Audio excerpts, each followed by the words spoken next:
ایک ایسی عورت جس کا نام قرآن نے بددعا کے سائے میں ہمیشہ کے لیے زندہ کر دیا، جسے نہ حق کا نور چھو سکا نہ سچائی ہی آگ بجھا سکی، وہ صرف ابو لہب کی بیوی نہ تھی بلکہ حق کے راستے میں کانٹے بچھانے والی ایسی مثال تھی جو ہر دور میں فتنہ کی پہچان بن گئی۔ ناظرین، کبھی انسان کے پاس دنیا کی ہر نعمت ہوتی ہے، مال، حسب و نسب، شہرت اور عزت، لیکن دل میں اگر حسد، نفرت اور غرور بیٹھ جائے تو یہی نعمتیں اس کے لیے وبال بن جاتی ہیں۔ ایسی ہی ایک عورت کی کہانی آج ہم آپ کے سامنے لائے ہیں۔ ایک عورت جس کے پاس دنیا کی شان تھی مگر دل اندھیروں سے بھرا ہوا تھا، وہ عورت جو اللہ کے محبوب ہمارے پیارے نبی محمد صلی اللہ علیہ وآلہ وسلم کی دشمن بن گئی۔ اس نے سچائی کے چراغ بجھانے کی کوشش کی، حق کے راستے میں کانٹے بچھائے اور اپنی زبان و عمل سے ایسی آگ بھڑکائی کہ وہ خود اسی میں جل گئی۔ اللہ تعالیٰ نے اس کی ذلت کو تاریخ کا حصہ نہیں بلکہ قرآن کا حصہ بنا دیا۔ اس کا نام نہیں لیا لیکن اس کا کردار، اس کی شرارت اور اس کا انجام قیامت تک کے لیے عبرت بنا دیا۔ بھائیوں اور بہنوں، یہ ویڈیو آپ کے لیے اس لیے اہم ہے کیونکہ یہ ہمیں بتاتی ہے کہ صرف مرد نہیں، عورتیں بھی کبھی کبھی فتنے اور گمراہی کا ذریعہ بن سکتی ہیں، اور اگر ان کا کردار اسلام دشمنی پر مبنی ہو تو وہ اللہ کے غضب کا شکار بن سکتی ہیں۔ جمیل صرف تاریخ کا ایک کردار نہیں بلکہ وہ ایک سبق ہے، ایک عبرت ہے، ایک انتباہ ہے ہر اس انسان کے لیے جو حق کے راستے میں رکاوٹ بنے۔ اس ویڈیو میں ہم جانیں گے کہ جمیل کون تھی، اس کا طرز عمل کیسا تھا، قرآن نے اس کا ذکر کیوں کیا اور ہمیں آج اس سے کیا سیکھنے کی ضرورت ہے۔ تو ویڈیو کو آخر تک ضرور دیکھیں کیونکہ آپ کو اس میں وہ حقائق معلوم ہوں گے جو اکثر لوگ نہیں جانتے، اور وہ سبق بھی جو آج کے دور میں ہماری آنکھیں کھول سکتا ہے۔ آپ سے گزارش ہے کہ اگر آپ ہمارے چینل پر نئے ہیں تو سب سے پہلے ہمارے چینل کو سبسکرائب ضرور کر لیں۔ بسم اللہ الرحمن الرحیم۔ السلام علیکم ناظرین، جمیل جو ابو لہب کی بیوی تھی، اس کا اصل نام عروہ بنت حرب تھا اور کنیت ابو جمیل مشہور ہوئی۔ یہ قریش کے مشہور سردار ابو سفیان کی بہن تھی اور اپنی ظاہری کمزوری کی وجہ سے اورا یعنی کانے کے لقب سے بھی جانی جاتی۔ جس طرح اس کا شوہر ابو لہب جو عبد عزا بن عبد المطلب تھا، نبی کریم کا سخت ترین دشمن تھا، اسی طرح جمیل بھی اسلام اور رسول کریم سے شدید عداوت رکھتی تھی، بلکہ بعض اوقات اس کی دشمنی شوہر سے بھی بڑھ کر تھی۔ جمیل کا تعلق قریش کے معزز اور با اثر خاندان سے تھا۔ اس کی شادی ابو لہب سے ہوئی جو رسول کریم کا سگا چچا تھا۔ یہ رشتہ اسے خاندان نبوت کے قریب کر سکتا تھا، مگر جمیل نے قربت کی بجائے دشمنی کا راستہ اختیار کیا۔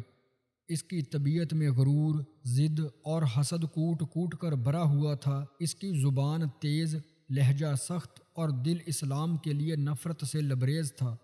جمیل نہ صرف خود دشمنی پر اتر آئی تھی بلکہ دوسروں کو بھی رسول کریم کے خلاف اکسانے میں پیش رہی۔ اس عورت کی دشمنی کی شدت کا اندازہ اس بات سے لگایا جا سکتا ہے کہ خود رب تعالیٰ نے قرآن مجید میں اس کا ذکر عبرت کے ساتھ فرمایا۔ جمیل کی دشمنی محض زبانی نہ تھی، وہ عمل میں بھی اسے ظاہر کرتی تھی۔ وہ نبی کریم کے راستے میں اکثر کانٹے، لکڑیاں اور گندگی بچھا دیا کرتی تاکہ آپ کو تکلیف پہنچے۔ اسی وجہ سے اللہ تعالیٰ نے اسے حمالۃ الحطب یعنی لکڑیاں ڈھونے والی کے لقب سے یاد فرمایا۔ یہ حرکت صرف جسمانی اذیت نہیں تھی بلکہ اسلام کے راستے میں رکاوٹ ڈالنے کی گھناؤنی سازش تھی۔ ناظرین، جمیل کی زہریلی زبان ہر وقت نفرت اگلتی رہتی۔ وہ رسول کریم کی توہین کرتی، تانے دیتی اور لوگوں کے دلوں میں شک اور دشمنی کے بیج بو دیتی۔ اس نے اپنی دشمنی کو صرف اپنے گھر تک محدود نہ رکھا بلکہ مکہ مکرمہ کے گھروں میں جا کر اسلام کے خلاف نفرت پھیلانے کا کام بھی کیا۔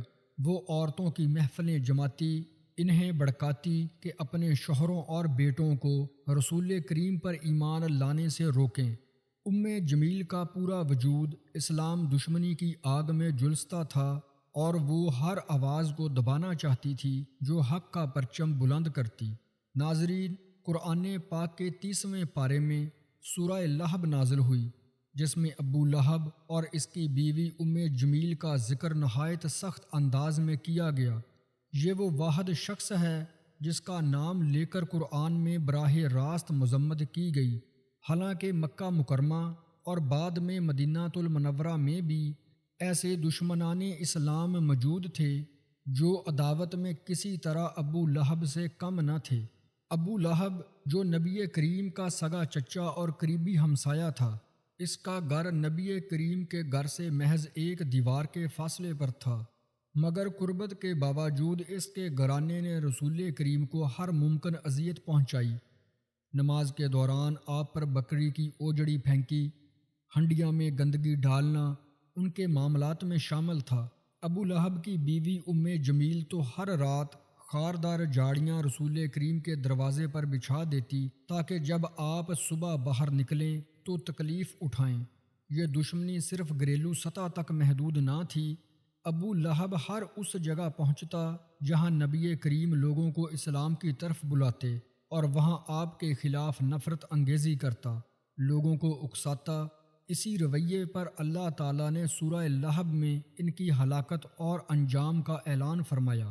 قرآن پاک کی سورہ لہب میں فرمایا گیا، ابو لہب کے ہاتھ ٹوٹ جائیں اور وہ برباد ہو جائے، نہ اس کا مال کام آیا اور نہ اس کی کمائی، وہ بڑکتی آگ میں جھونکا جائے گا، اور اس کی بیوی جو لکڑیاں ڈھونے والی ہے اس کے گلے میں مونج کی رسی ہوگی۔ ناظرین، مفسرین کرام بیان کرتے ہیں کہ نبی صلی اللہ علیہ وآلہ وسلم نے مکہ کی ایک پہاڑی پر چڑھ کر قریش کو للکارا اور اللہ کے عذاب سے خبردار کیا، تو ابو لہب نے گستاخی سے کہا، تجھے ہلاکت ہو، کیا اسی لیے ہمیں اکٹھا کیا گیا تھا؟ اس پر سورہ لہب نازل ہوئی۔ روایت کے مطابق ابو لہب کہا کرتا تھا، اگر میرے بھتیجے یعنی نبی کریم کی باتیں سچ ہیں تو میں اپنا مال اور اپنی اولاد فدیہ دے کر بچ نکلوں گا، مگر قرآن نے دو ٹوک جواب دیا کہ اس کا مال اور دولت کچھ کام نہ آئے گا۔ جمیل کے بارے میں مفسرین نے فرمایا، یہ قریش کی عورتوں میں معزز تھی، لیکن اپنے شوہر کے ساتھ کفر اور دشمنی میں برابر شریک رہی۔ بعض روایات میں آتا ہے کہ وہ نبی کریم کی راہ میں کانٹے بچھانے کے لیے جنگل سے خاردار لکڑیاں اکٹھا کرتی اور اسی حرکت کی طرف اشارہ کرتے ہوئے اسے حمالۃ الحطب یعنی لکڑیاں اٹھانے والی کہا گیا۔ بعض اقوال کے مطابق اس کے گلے میں جس رسی کا ذکر ہے وہ جہنم کی آگ کی بنی ہوئی زنجیر ہوگی۔ بعض مفسرین نے کہا ہے کہ مسد سے مراد کھجور کے ریشے کی رسی ہے، اور بعض نے اسے جہنم کے لوہے کا طوق قرار دیا جو انتہائی باری اور اذیت ناک ہوگا۔ روایت میں آتا ہے کہ جمیل کے پاس ایک قیمتی ہار تھا جس کے بارے میں وہ فخر سے کہتی تھی کہ اسے بیچ کر نبی کریم کی دشمنی میں خرچ کرے گی۔ اللہ تعالیٰ نے اسی مال کو اس کے لیے وبال بنا دیا اور قیامت کے دن اسے آگ کی زنجیروں میں جکڑ دیا جائے گا۔ ناظرین، اگر اس صورت کے پس منظر کی بات کی جائے تو اس صورت کے مکی ہونے میں مفسرین کے درمیان کوئی اختلاف نہیں ہے، لیکن ٹھیک یہ متعین کرنا مشکل ہے کہ مکی دور کے کس زمانے میں نازل ہوئی۔ البتہ ابو لہب کا جو کردار رسول کریم اور آپ کی دعوت حق کے خلاف تھا، اس کو دیکھتے ہوئے یہ اندازہ کیا جا سکتا ہے کہ اس صورت کا نزول اس زمانے میں ہوا ہوگا جب محمد صلی اللہ علیہ وآلہ وسلم کی عداوت میں حد سے گزر گیا تھا۔ اس کا رویہ اسلام کی راہ میں بڑی رکاوٹ بن رہا تھا۔ بعید نہیں کہ اس کا نزول اس زمانے میں ہوا ہو جب رسول کریم اور آپ کے خاندان والوں کا مقاطعہ کر کے قریش کے لوگوں نے ان کو شعیب ابی طالب میں محصور کر دیا تھا، اور تنہا ابو لہب ہی ایسا شخص تھا جس نے اپنے خاندان والوں کو چھوڑ کر دشمنوں کا ساتھ دیا۔ اس قیاس کی بنا یہ ہے کہ ابو لہب رسول کریم کا چچا تھا، اور بتیجے کی زبان سے چچا کی کھلم کھلا مذمت کرنا اس وقت تک مناسب نہ ہو سکتا تھا جب تک چچا کی حد سے گری ہوئی زیادتیاں اعلانیہ سب کے سامنے نہ آ گئی ہوں۔ اس سے پہلے اگر ابتدا ہی میں یہ صورت نازل کر دی گئی ہوتی تو لوگ اس کو اخلاقی حیثیت سے معیوب سمجھتے کہ بتیجا اپنے چچا کی اس طرح مذمت کرے۔ ناظرین، قرآن مجید میں ایک ہی مقام ہے جہاں دشمنان اسلام میں کسی شخص کا نام لے کر اس کی مذمت کی گئی ہے، حالانکہ مکہ مکرمہ میں بھی اور ہجرت کے بعد مدینہ المنورہ میں بھی ایسے بہت سے لوگ تھے جو اسلام اور رسول کریم کی عداوت میں ابو لہب سے کسی طرح کم نہ تھے۔ سوال یہ ہے کہ اس شخص کی وہ کیا خصوصیت تھی جس کی بنا پر اس کا نام لے کر اس کی مذمت کی گئی؟ اس بات کو سمجھنے کے لیے ضروری ہے کہ اس وقت کے عربی معاشرے کو سمجھا جائے اور اس میں ابو لہب کے کردار کو دیکھا جائے۔ قدیم زمانے میں پورے ملک عرب میں ہر طرف بد امنی اور غارت گری پھیلی ہوئی تھی، اور صدیوں سے حالت یہ تھی کہ کسی شخص کے لیے اس کے اپنے خاندان اور خونی رشتہ داروں کی حمایت کے سوا جان و مال اور عزت و آبرو کے تحفظ کی کوئی ضمانت نہ تھی۔ اسی لیے عربی معاشرے کی اخلاقی قدروں میں صلہ رحمی یعنی رشتہ داروں کے ساتھ حسن سلوک کو بڑی اہمیت حاصل تھی، اور قطع رحمی کو بڑا پاپ سمجھا جاتا تھا۔ عرب کی انہی روایت کا یہ اثر تھا کہ رسول کریم جب اسلام کی دعوت لے کر اٹھے تو قریش کے دوسرے خاندان اور ان کے سرداروں نے رسول کریم کی شدید مخالفت کی، مگر بنی ہاشم اور بنی عبد المطلب نے آپ کی مخالفت نہیں کی، بلکہ وہ کھلم کھلا آپ کی حمایت کرتے رہے۔ حالانکہ ان میں سے اکثر لوگ آپ کی نبوت پر ایمان نہیں لائے تھے۔ قریش کے دوسرے خاندان خود بھی رسول کریم کے ان خونی رشتہ داروں کی حمایت کو عرب کی اخلاقی روایات کے عین مطابق سمجھتے تھے۔ اسی وجہ سے انہوں نے کبھی بنی ہاشم اور بنی مطلب کو یہ طعنہ نہیں دیا کہ تم ایک دوسرا دین پیش کرنے والے شخص کی حمایت کر کے اپنے دین ابائی سے منحرف ہو گئے ہو۔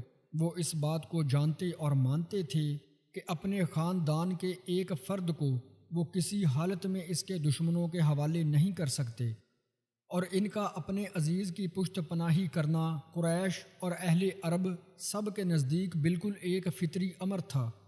اس اخلاقی اصول کو جس زمانہ جاہلیت میں بھی عرب کے لوگ واجب الاحترام سمجھتے تھے، صرف ایک شخص نے اسلام دشمنی میں توڑ ڈالا، اور وہ تھا ابو لہب بن عبد المطلب۔ یہ محمد صلی اللہ علیہ وآلہ وسلم کا چچا تھا۔ عرب میں چچا کو باپ کی جگہ سمجھا جاتا، خصوصاً جب کہ بتیجے کا باپ وفات پا چکا ہو تو عربی معاشرے میں چچا سے یہ توقع کی جاتی تھی کہ وہ بتیجے کو اپنی اولاد کی طرح عزیز رکھے گا، لیکن اس شخص نے اسلام کی دشمنی اور کفر کی محبت میں ان تمام عربی روایات کو پامال کر دیا۔ ناظرین، طارق بن عبداللہ محاربی کی روایت ہے، وہ کہتے ہیں کہ میں نے ذوالمجاز کے بازار میں دیکھا، رسول کریم لوگوں سے کہتے جاتے کہ لوگوں لا الہ الا اللہ کہو فلاح پاؤ گے، اور پیچھے ایک شخص ہے جو آپ کو پتھر مار رہا ہے، یہاں تک کہ رسول کریم کی ایڑیاں خون سے تر ہو گئی، اور وہ کہتا جاتا کہ یہ جھوٹا ہے، اس کی بات نہ مانو۔ میں نے لوگوں سے پوچھا یہ کون ہے؟ لوگوں نے کہا یہ ان کا چچا ابو لہب ہے۔ ناظرین، حضرت ابو بکر رضی اللہ تعالیٰ عنہ کی صاحبزادی اسماء بنت ابی بکر کا بیان ہے کہ جب یہ سورت ابو لہب نازل ہوئی اور ابو لہب اور اس کی بیوی ام جمیل کی اس صورت میں مذمت اتری تو ابو لہب کی بیوی ام جمیل غصے میں آپے سے باہر ہو گئی اور ایک بڑا پتھر لے کر وہ حرم کعبہ میں گئی۔ اس وقت رسول کریم نماز میں تلاوت قرآن پاک فرما رہے تھے اور قریب ہی حضرت ابو بکر صدیق بیٹھے ہوئے تھے۔ ام جمیل بڑبڑاتی ہوئی آئی اور پیارے آقا کے پاس سے گزرتی ہوئی حضرت ابو بکر صدیق کے پاس آئی اور مارے غصے کے منہ میں جاگ برتے ہوئے کہنے لگی، بتاؤ تمہارے رسول کہاں ہیں؟ مجھے معلوم ہوا ہے انہوں نے میری اور میرے شوہر کی ہجو کی ہے۔ حضرت ابو بکر صدیق نے فرمایا، میرے رسول شاعر نہیں ہیں کہ کسی کی ہجو کریں۔ پھر وہ غیظ و غضب میں بری ہوئی پورے حرم کعبہ میں چکر لگاتی پھری اور بکتی جاتی۔ رسول کریم کو ڈھونڈتی پھری مگر آقا کریم کو دیکھ نہ سکی تو بڑبڑاتی ہوئی حرم سے باہر جانے لگی اور حضرت ابو بکر صدیق سے کہنے لگی، میں تمہارے رسول کو تکلیف دینے کے لیے یہ پتھر لے کر آئی تھی مگر افسوس وہ مجھے نہیں ملے۔ حضرت ابو بکر صدیق نے رسول کریم سے اس واقعہ کا ذکر کیا تو رسول کریم نے فرمایا، میرے پاس سے وہ کئی بار گزری مگر میرے اور اس کے درمیان ایک فرشتہ اس طرح حائل ہو گیا کہ آنکھیں پھاڑ پھاڑ دیکھنے کے باوجود وہ مجھے نہ دیکھ سکی۔ اسی کے متعلق اللہ تعالیٰ نے سورہ بنی اسرائیل میں ایک آیت نازل فرمائی، اور اے محبوب جب تم نے قرآن پڑھا ہم نے تم پر اور ان میں کہ آخرت پر ایمان نہیں لاتے ایک چھپا ہوا پردہ کر دیا۔ ناظرین، بلا شبہ یہ عجیب بات ہے اور اس کو آقا کریم کے معجزے کے سوا کچھ بھی نہیں کہا جا سکتا۔ اس قسم کے معجزات رسول کریم سے بارہا صادر ہوئے ہیں اور بہت سے اولیاء اللہ سے بھی ایسی کرامات بارہا صادر ہوئی ہیں، اور اولیاء کرام بھی ہمارے نبی کریم کے معجزات ہیں، کیونکہ ہر ولی کی کرامت در حقیقت اس کے نبی کا معجزہ ہوا کرتا ہے۔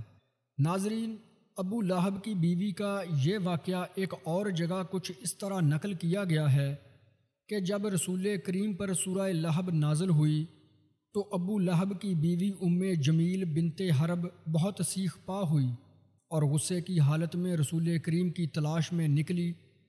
اس کے ہاتھ میں پتھر تھا اور وہ گاتی آ رہی تھی، یعنی ہم مذمم کے منکر ہیں اور اس کے دین کے دشمن ہیں اور اس کے نافرمان ہیں۔ وہ کم بخت اللہ کے نبی کی ہجو کر رہی تھی، یعنی جس شخص کی مذمت کی جاتی ہے نعوذ باللہ ہم نے اس کا انکار کر دیا ہے، ہم اس کے دین کو نفرت اور حقارت کی نگاہ سے دیکھتے ہیں اور ہم اس کے حکم کو ٹھکراتے ہیں۔ ناظرین، جمیل جس نے اپنی زبان اور کردار سے اسلام کو نیچا دکھانے کی کوشش کی، آج قرآن کی لعنت یافتہ عورت بن چکی ہے۔ سورہ لہب کی ہر آیت، ہر تلاوت اس کے کردار پر مہر رسوائی ثبت کرتی ہے۔ وہ صرف ماضی کی ایک عورت نہیں رہی بلکہ وہ اس عورت کی علامت بن گئی ہے جو اپنے ضد، حسد اور تکبر کے ہاتھوں ہدایت کھو بیٹھی تھی۔ اس کا نام دنیا کی نظروں میں شاید مٹ جائے لیکن قرآن کی آیات میں وہ ہمیشہ محفوظ ہے، ذلت، رسوائی اور عبرت کی مثال کے طور پر۔ قیامت تک جب جب یہ سورت تلاوت کی جائے گی تب تب اس کی ذلت کی گونج گونجے گی۔ یہ اعلان ہوتا رہے گا کہ جو لوگ حق کے خلاف کھڑے ہوتے ہیں ان کے انجام میں عزت نہیں، صرف عبرت ہوتی ہے۔